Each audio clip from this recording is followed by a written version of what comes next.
End of summer garden update. I've been gardening all season. I've been sharing a little bit of my successes with you guys over the season, but I thought I'd give you sort of a recap on how my vegetable garden went this year. I made some major experiments to my garden, and so we had some really great successes and some experiments that I will not be recreating. So first of all, my big successes were, again, my tomatoes were fantastic. I think tomatoes are my favorite crop to grow. I've been growing them the longest. I have the best feeling for how to grow those. And here we did the strung up method where we had them on a big cable and then I was tying them up.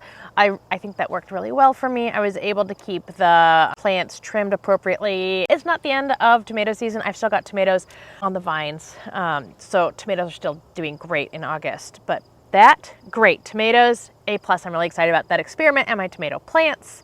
My bush beans did really well this year as well. They have been producing since the 4th of July. So that is 2 solid months of production, and now they're starting to peter out as we're getting some cooler nights. And that's okay with me because I'm getting a little bit tired of picking and eating beans every 2 or 3 days. I don't do a huge garden for canning and food processing. I've done a little bit of that in my past, and that's not something that I do. So I just pick them and eat them.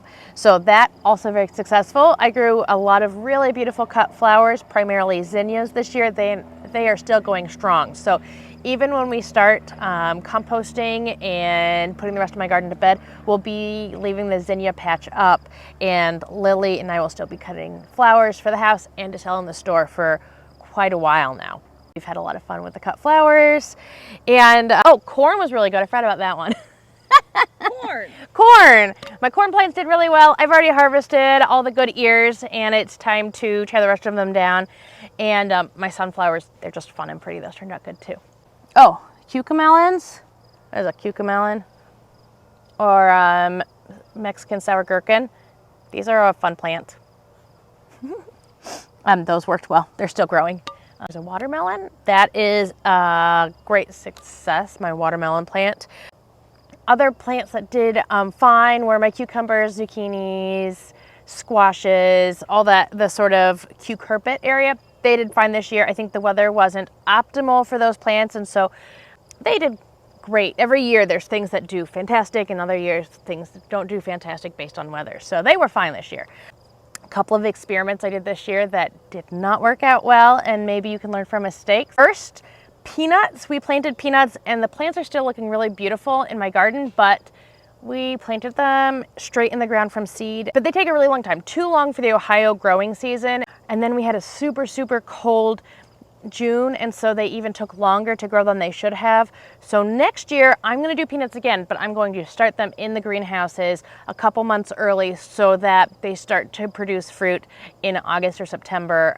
And so that was just, it was a last minute thought. I didn't have time to start them from seed, and so we just thought we'd try it, and it didn't work. That's okay. Try it again next year because the plants look good. I didn't have a problem with the plants. They just aren't going to mature in time before frost. Also, this year for our ground coverings, we did brown paper with mulch on top.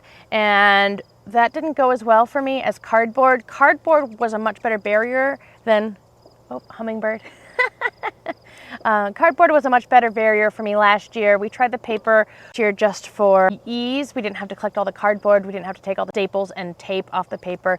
It wasn't as good of a weed barrier. And then also on top of that, one of my batches of mulch came impregnated with seeds of crabgrass already in it. And so there was parts of my garden that were like full of crabgrass and then areas that weren't.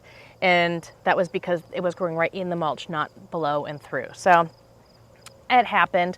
Next year we're going to go back to cardboard, and we're going to be a little pickier about where we get our mulch from. It was a great year, another great year. We're always learning and changing, and so it was fun doing some experiments. It was fun having some successes from those experiments, and it was fun to learn from some of them to know what to do better for next year.